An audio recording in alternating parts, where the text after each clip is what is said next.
excited to learn more about olive oil so that I can make some better decisions when I'm out shopping. Yeah, I mean, I think olive oil is one of those ingredients that everyone has it in their kitchen.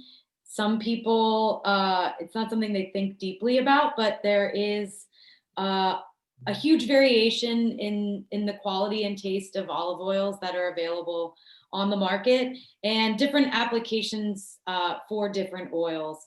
We're going to really focus on extra virgin olive oil because I think that that's, again, a term that a lot of people have heard and know, but if you ask people what is extra virgin olive oil, most people don't have an answer.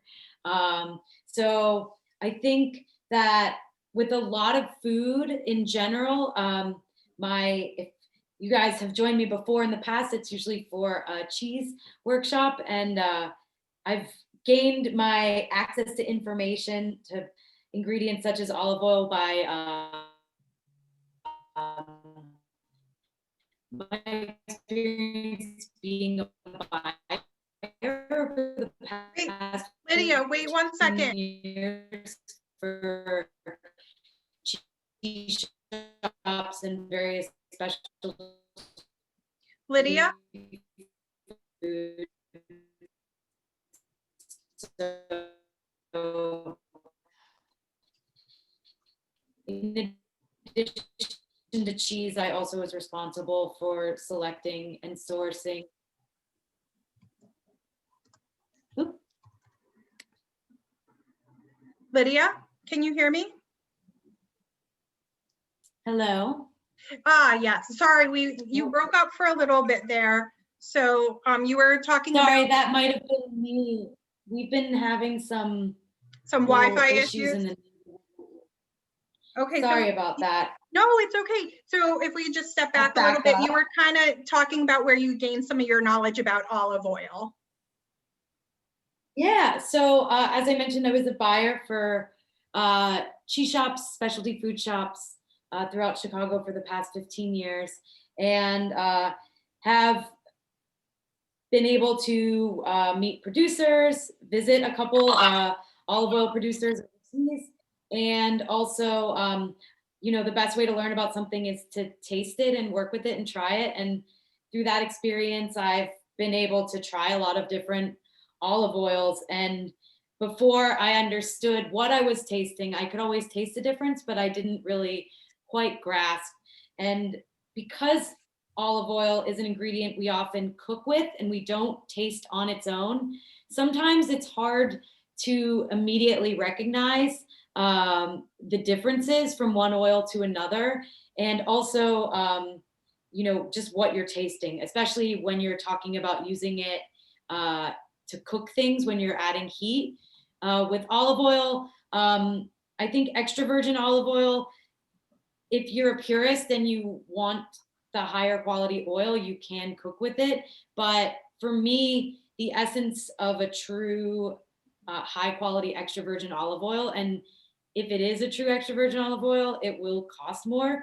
For me, the best applications for that are going to be dressings and marinades, things that, you know, for finishing, as we would call it, because you really want to taste the flavors in the oil. So first, I'm going to go over what you might see on the label and what might indicate a higher quality oil or something that was maybe more thoughtfully produced on a smaller scale, all the things that sort of go into all quality agricultural ingredients, whether that be wine. And there are a lot of similarities to olive oil and wine because they're all a single harvest product, meaning that both olives and grapes for wine are harvested once a year during the harvest season.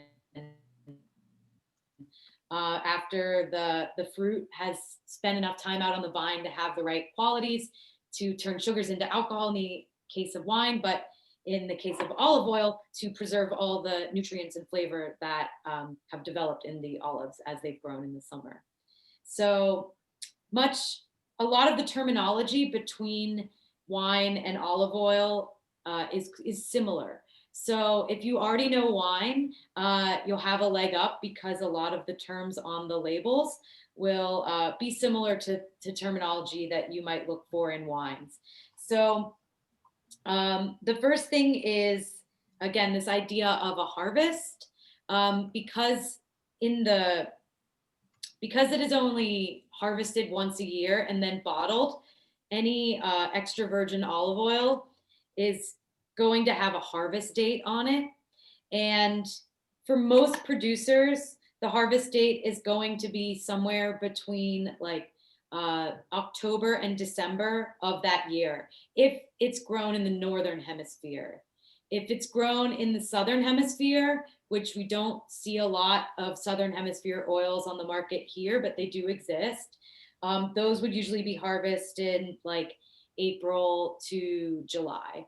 So, and just because they're harvested then, that doesn't mean that's when we see them on the market, because you figure much like a vintage of wine, you don't always, in that case, there's more age coming into play, but by the time they harvest all the olives, turn it into oil, and then bottle it and get it out, it's usually logistically takes another month or two. So we're usually getting the new harvest oils, like say from Italy or Spain, in January is typical, which is sort of sad because it'd be nice to have it in the holidays, but that's just sort of how it happens. Some people are able to expedite it, but because in terms of true extra virgin olive oil, they're often made by smaller producers.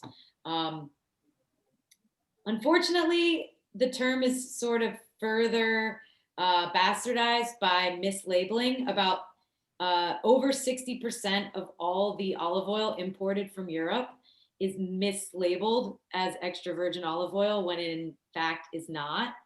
And it's not that these oils aren't like fine, there's nothing wrong with them. It's not to be like snooty about it. It's just that the technical designation is one of like purity that involves harvesting the olives and turning them into oil in a very short window of time.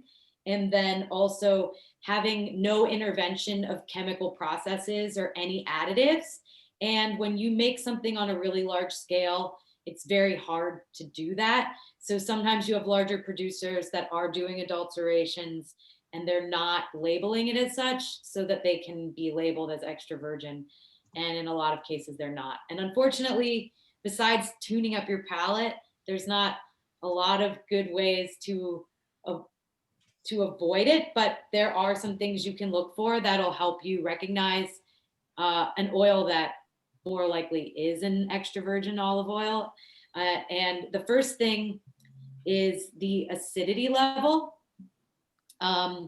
So that's the key indicator of quality. And quality in this case, I'm defining by the care and concern taken for both growing the olives and then handling them and turning them into olive oil.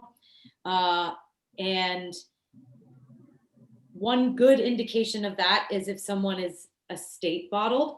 Again, this is a term that you'll see in wine. And what estate bottled means is that the oil is made on the estate where they grow the olives, and then it's bottled there as well, which means usually there's a much shorter turnaround time from when the olives are picked and then turned and starting in the milling process. And that is one of the most important factors in determining that end acidity, is how quickly the olives are turned into olive oil, which takes a lot of care. And again, if you have an estate, that means you're also growing the olives, you're taking care of the olives. It's more of a holistic approach. Again, something you'll see a lot in wine. So estate bottled is often an indicator of good quality and people who are really taking care of the product from all steps of the process. Another good indicator is, as I was mentioning, the acidity level. So anything labeled extra virgin olive oil should be between 0.1 to 0.8% oleic acidity. And most higher quality ones will put it on the label because it's kind of a badge of, again, it's an indicator of quality. The lower the acidity, the higher the quality. So 0.1 is like gold standard. And this means that everything has been done with the utmost quality. Again, probably a smaller producer growing their own fruit. And then another important part in the process that will determine the end acidity is the quality of the olives when they go into the press. So if you are machine picking the olives or trying to be efficient and stacking them too heavy, the olive skins break. And as soon as the skins break, the chemistry of them changes. And so you will lose a lot of that, the quality that, again, will be reflected in that end acidity. So you want to handle them gently, pick by hand. And then the next important step after the handling of it is how it's pressed. And you might sometimes see a cold extraction or cold pressed on the label. And this is another technique that involves preserving the quality of the olives, but it in turn means that you yield less product, you'll yield less oil. So people who are doing this are trying to preserve the quality, and it's not about yielding the most. So it's another way that you can control the process and affect that end quality, which again will be reflected in that final acidity that will be labeled on the bottle. And another thing that might seem, it's not on the label or like on the packaging itself, but something else super important to consider with your olive oil selection is that packaging plays a big part, because the oil is really sensitive, much like wine. To keep using the same analogy, the olive oil will oxidize. So it will oxidize under certain conditions. If it's temperature abused, mostly heat, but if it experiences fluctuation, it's really bad for the product. And direct sunlight and UV lighting is really bad for olive oil. So tins are actually a really great way to go, because they do protect the product better. A dark glass like this is also usually UV protected. Again, it's gonna be based on sort of the producer and whether they're paying more for packaging that protects the oil more, which kind of all goes into, unfortunately, a lot of good olive oils do cost more. That doesn't mean they have to be really expensive, but if you're getting like a 1 liter jug of something labeled extra virgin olive oil and it's $10, it might not be extra virgin olive oil. Again, perfectly suitable for cooking. But olive oil in general is not the best heating oil. It does have a lot of beneficial health properties, and I think it adds a lot of flavor and depth and dimension when you are using a quality oil to a dish. But another indicator of quality, even though I don't think you taste it in the end, is the lower the acidity, the more stable the oil is, which means the better it is for heating. So even though I wouldn't put extra virgin olive oil in the category for like really intense stir frying because it has a lower smoke point than say like rice bran oil or peanut oil or a lot of the other oils that we use. But if you do want to cook with an oil, sort of ironically, the higher quality ones are also better for cooking. Of course. I know, right? But I think that being said, there are a lot of oils that are being made really well, that don't have to break the bank. And what I often do is I reserve my good oils for dishes that, again, dips that are topped with it. You think about Mediterranean cuisine where olive oil is centric, like Tunisian dishes, North African dishes, Mediterranean, more Spanish and Italian. Greek, of course, is another area we think of as olive oil producers. And when you have these olive oils, they bring their own flavor to the dish. And I'm going to talk a little bit about what you're tasting. And again, if you're sourcing a little bit more of a high quality olive oil, you might want to just give it a taste. It seems weird to just slurp olive oil by itself, but that is how we assess it. So the first thing you need is a glass jar or cup of some sort. It's important if you're on the go and you don't have it, you can use plastic, but the oil will release its aromatics with heat. So with glass, you can transfer the heat from your hands to the oil to warm it up. And then what works best actually, I think, is a stemless wine glass, because you want to get the aromas. So you don't want too wide of a glass, but you can also, after you warm it, you can sort of cup it. And the longer you hold it in your hands, the more of those aromas that will release. And with olive oil, I think a lot of times you get very green scents, like green tomatoes, grass. There's always a little bit of a peppery smell, but that's actually sort of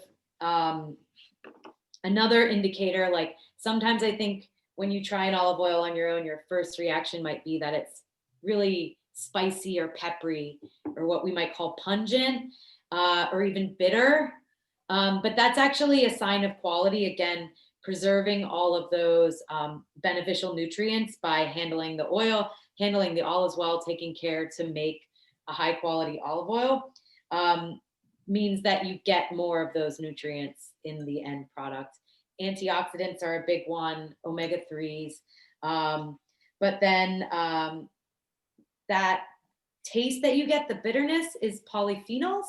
And there's a lot of health benefits to those too. So what might taste a little intense on its own is actually could be a marker of quality. So it depends. Some people really like spicy flavors. It's like people who like blue cheese, people who don't, or maybe you really love black pepper, and so you sort of like that sensation. Some people find it uncomfortable or it makes them sneeze.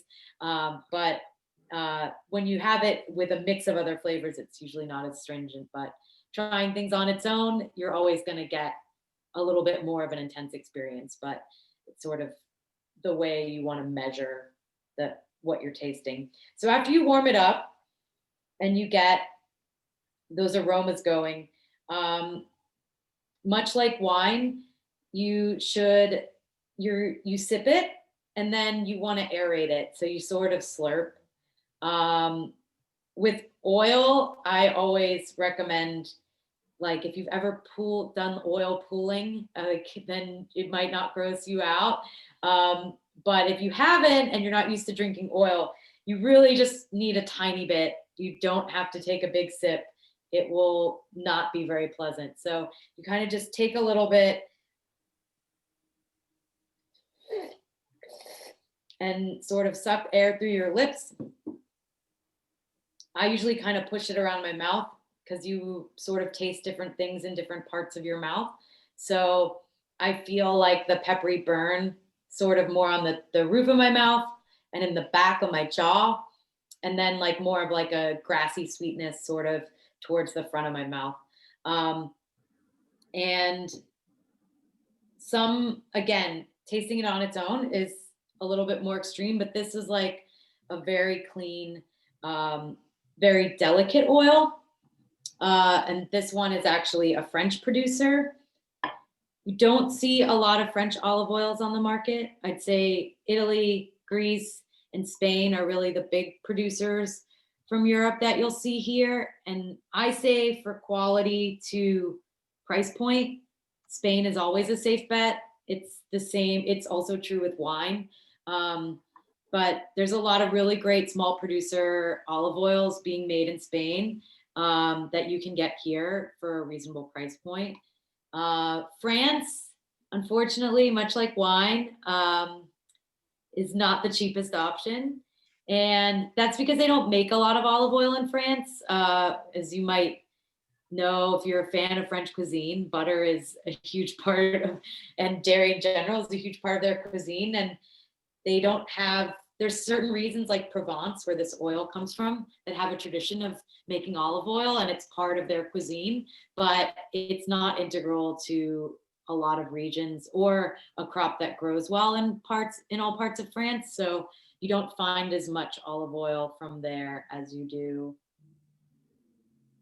from some of the other regions. And then you'll also find olive oils from areas like in the Middle East more and more. This is from Tunisia, from North Africa. They have great olive oils coming out of the Middle East. A lot of them use very traditional methods, like the setups are not much different from how the Etruscans used to make olive oil. So that's another area, like if you see a Lebanese olive oil or a Tunisian one, often there as well, you'll get a really high quality oil for a lower price point than like the Italian or French oils, which I would say are probably the premium oils on the market. And with Italy, there's also a huge amount of variation because Italy makes so many different oils. The problem with Italy is that a lot of the oils on the market that are inaccurately labeled are labeled as Italian. So it's one that I'd say like proceed with caution. But if you go somewhere like Italy, they have an entire like 5 aisles of Italian olive oil, and anything like something they would have there, I think would be a good place to start to wrap your head around olive oils. Where would you recommend to go to get North African olive oils? Oh, the Les Moulins Majoub. I don't know if there's any shops here that carry it. There's a lot of e-retailers that carry it. This specific brand is actually really exceptional. And what's the brand's name? It's called Les Moulins Majoub, LESMOULIN MAHJOUB. Oh my God, I'm so not that good at typing it. But they make a whole line of Tunisian ingredients that are all fantastic, but the olive oil is like the base of everything they do, and they make it. And I know that a lot of e-retailers carry their stuff, and somewhere like, I'm trying to think who has a nice, because Italy has a nice selection, but obviously it's all Italian. If you have like a small, like local grocer that's a little more curated, you might find some nice oils there. Otherwise, I'm pretty sure Whole Foods has like a large aisle as well. As again, you're gonna have to do a little bit of deciphering, but I'm sure like they work with some really great Spanish producers that, and you'll be able to find definitely some high quality ones there, especially if you want a large selection. And their specialty foods department tends to be pretty decently educated too. Would be able to point you in the right directions there. Yeah, but it's definitely an ingredient that I think can really change the profile of a dish, especially a really simple salad. I mean, I make vinaigrette all the time that's just olive oil and lemon juice and salt and pepper. And if you have really good olive oil, it makes a really tasty dressing. You don't really need much else. Someone else actually asked another question too. Does the color of the olive oil have any kind of indication as to the quality? That's actually a really great question. The answer is no, it doesn't. Some people purport it does. The thing is there's a lot of different olives being grown all around the world. Again, wine analogy, just like there's indigenous grapes to different countries and areas, it's the same thing with olives. And as you know, from just the olives that you might have had like in an olive mix at a bar or restaurant when we used to go to those, there's a lot of different color of olives. There's also various levels of filtration that people might do. So the color, which usually ranges anywhere from a yellow to a really dark green, is not necessarily a good indicator of quality. Mm-hmm. But I think sort of on that note, like since we touched on the varieties, another thing you might see on a label, I don't think I have a good example of it, but there is, this one is like a really super small, see that little like yellow and red label? You might have seen that on a bottle of wine or maybe even a cheese that you bought. If it came from Europe, that's a PDO label, which is an EU program to protect the designated origin of a product. So like champagne is a PDO product. True champagne, you know, in order So are to there be like, are there laws with it that they have to, it has to be made with there are, restrictions? in order to bear the name that is protected as well as that little seal, it has to be grown in, usually in a specific geographic area. And then product specific, there might be things like with champagne, it has to be made traditional champagne method. With this one, with most olive oils, it'll probably designate the specific olive that has to be used. Again, usually native indigenous varietals, because the whole point is to protect that terroir or that identity. But then also maybe how it's made, how it's aged, all of these things can be part of the PDO. And so with oils, you'll find like this is a great oil and it's not a PDO oil, just because Spain in general doesn't have as many PDOs as France or Italy. France and Italy are really big on it, as well as Switzerland. But Spain just has been kind of slow to that game. So it's not always an indication of quality, or well, it is an indication of protected area and usually some amount of quality, but just because something isn't a PDO doesn't mean it's not good quality. But if you want like a surefire bet that something is a traditional product and made according to certain standards, if you see that, it's always an indication of something that's made in a traditional method. So with the tins and the bottles, so the tins and the darker bottles are going to be more protective of the olive oil. Is the tin better, or are they pretty comparable? The tin is better. If say these were both merchandised in a store and there was some sunlight but in your house, if you store it out of light, it should be fine. Okay. And most people store their oil in a cabinet, which I recommend. If you have it out on the counter and there's like a direct sunlight, like if you have a nice sunny kitchen, it's probably not best to keep it out because it will oxidize and it'll make the oil go rancid faster. Now, I don't necessarily recommend storing olive oil in the refrigerator because, as you guys probably know, if you've done it, it solidifies. So then when you have to use it, you have to thaw it.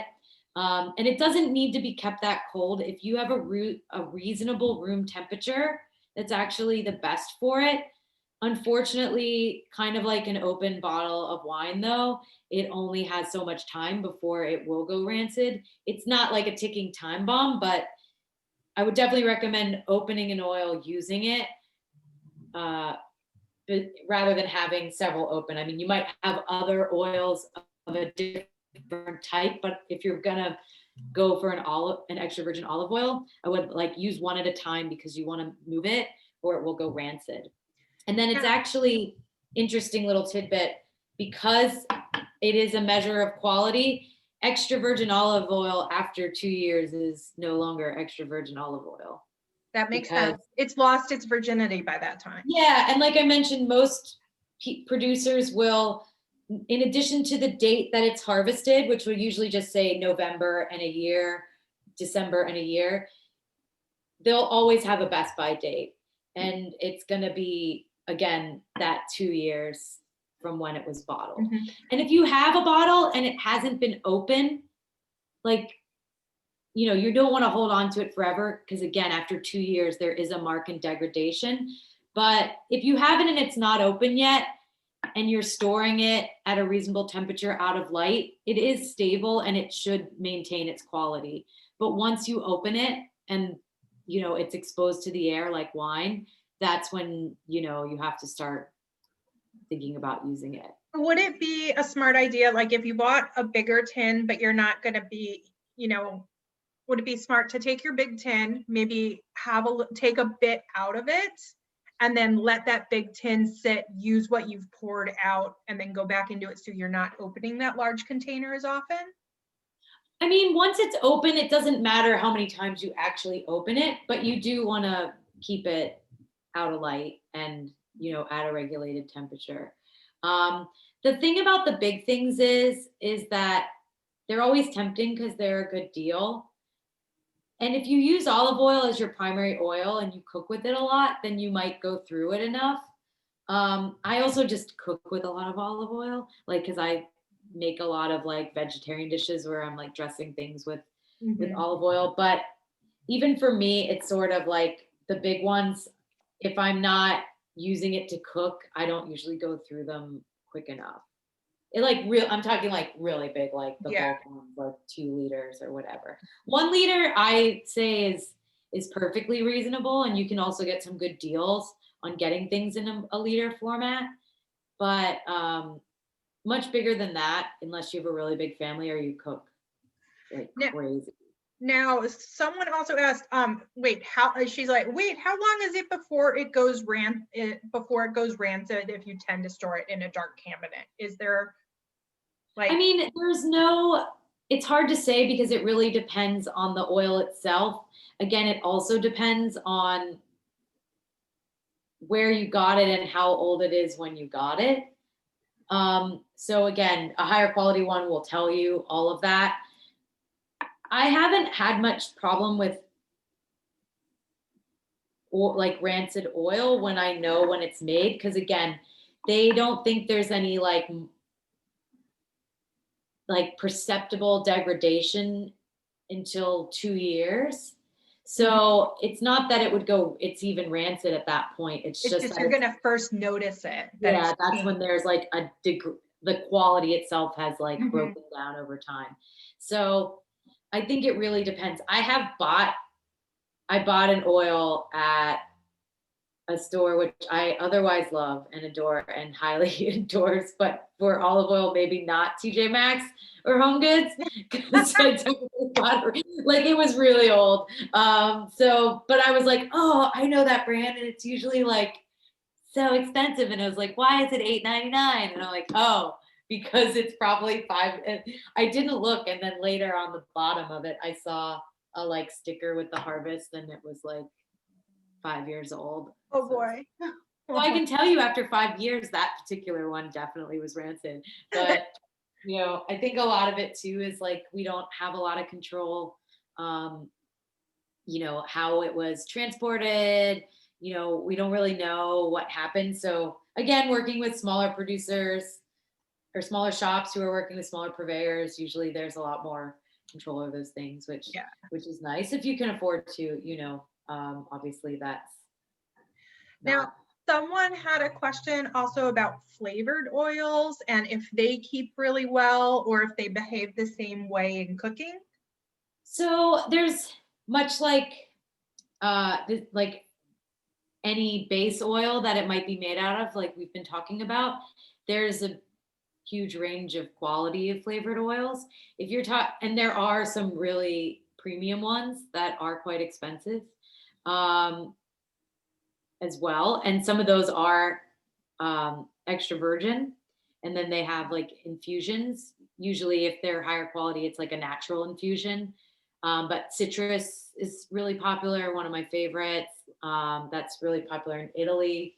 You'll see lemon or orange infused olive oils or herbs, sometimes basil or garlic.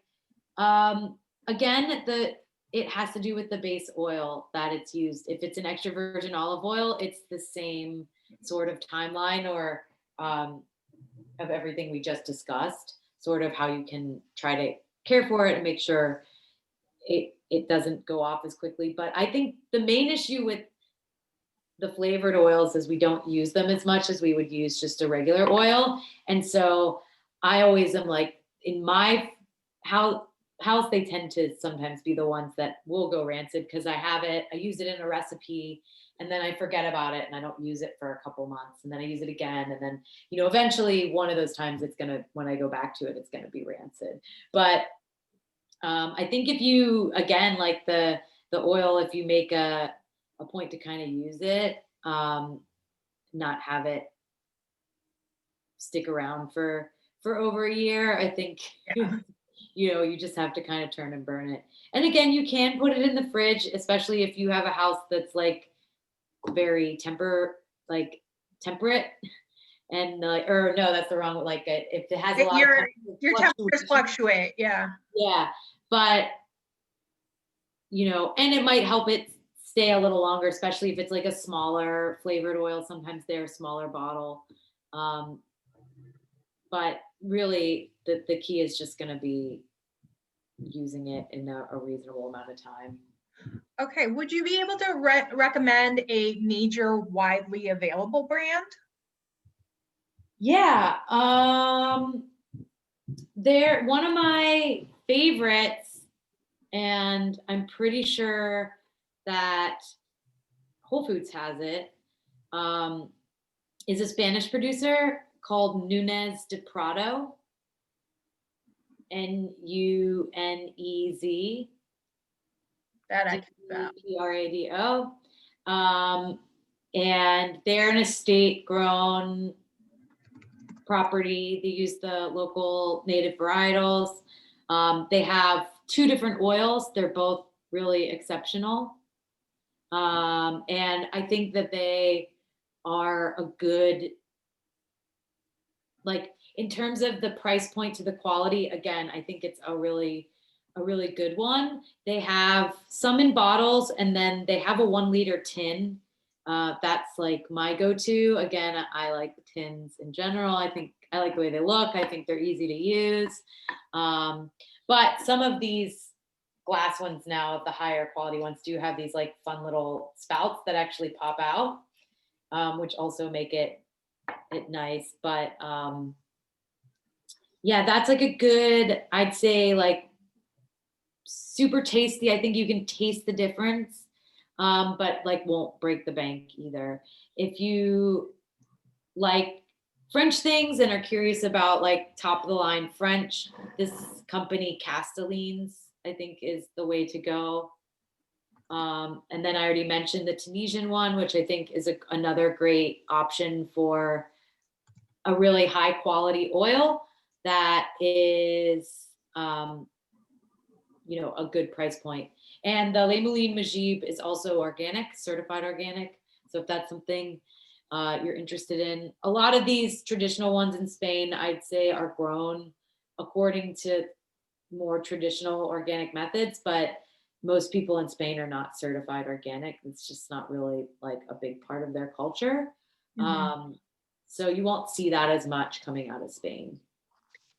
Is there an oil that should be avoided? Mm-hmm. Avoided? I mean, I don't really want to name names. Like, I think a lot of the ones in your average grocery store that are labeled as extra virgin olive oil, like, may not be.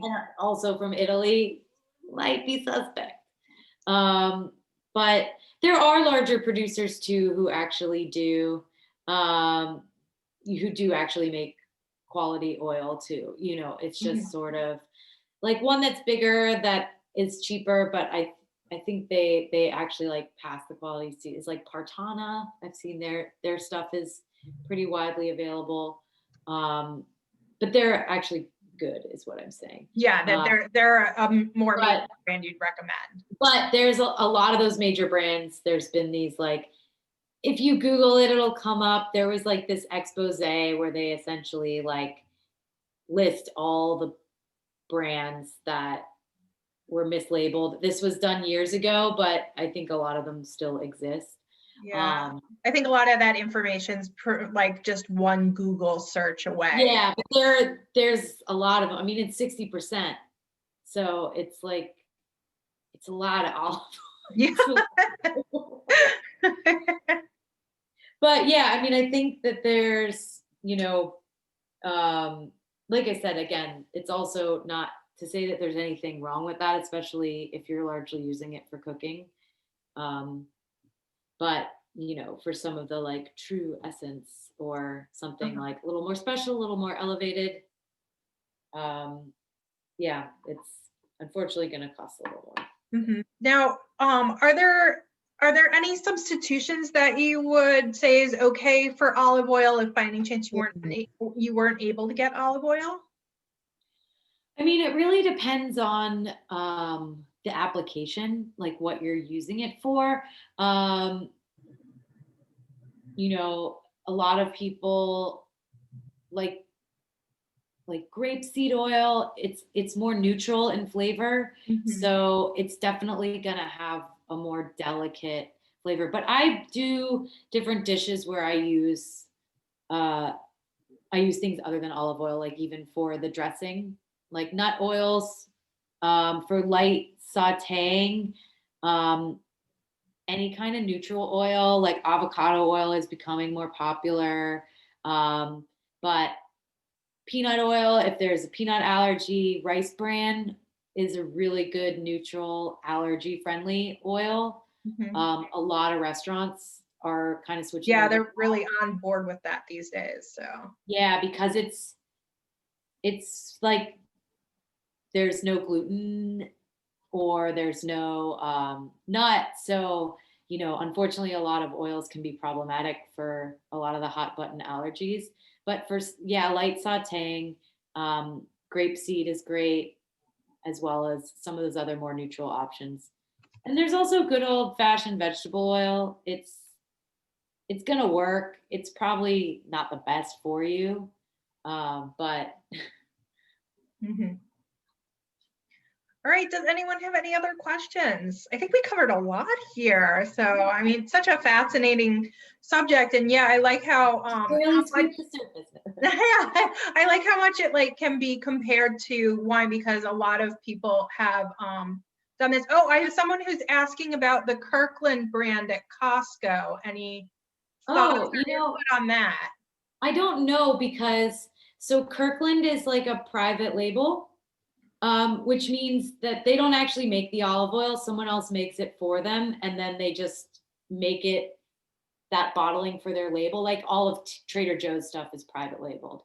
Like someone else makes it and then they label it as Trader Joe's. So I would have to know who makes the Kirkland one to know. Yeah. And I don't have a Costco membership. But my mom does. So when I go home to Pittsburgh, I can go there. You can figure out who the mystery maker is. Yeah, it usually says somewhere on there like bottled by or packaged by for. Would you recommend doing an oil tasting with bread? So yes, because like technically if you were like grading and assessing this, no, you're supposed to taste it on its own like I did. But like I said, who sits around and drinks oil? Not very many people. So I think, there's like the sensory assessment that's more like the technical, but most of us, that's not what we do. We're just trying to enjoy things. So I think for your own assessment, like dipping some bread in it to taste it is a perfectly great way to go about it. Because you're just going to enjoy it more. But I also say like maybe like taste a little sip on its own just to kind of get an idea, and then like dip your bread in it. It's especially if it's not a flavored bread, it's really not going to affect the flavor too much. So I think for sure that's a good way to go. Yeah, just like a simple baguette or something would be really a good way to go with it. Something like neutral. All right. Does anyone Sourdough. Yeah. oh, love sourdough? So Yeah. Kind of compliments it. does anyone have any more questions on olive oil or anything? No, thank you. Oh, we're getting lots of thank you. Well, thank you so much. This was, it was a pleasure to have another taste talk with you, and I'm excited to have more coming in the future. Yeah. Anything else you'd like to say to us before we wrap it up today? No, I hope you guys all have a great holiday. Stay safe. Find ways to celebrate in our own little ways. So Yeah, everyone have a very safe Thanksgiving holiday. Thank you again for joining us. And I realize I did not introduce myself at the beginning of the Taste Talk. So as we depart, I would like to say thank you very much. I am Christine Duke. I am the Continuing Education Program Manager at Kendall College at National Louis University. If you have any requests on any topics or anything for our Taste Talks, again, I've said it a couple times, but please feel free to reach out and email us at taste@nl.edu. And again, everyone, happy Thanksgiving. Have a great week. Bye.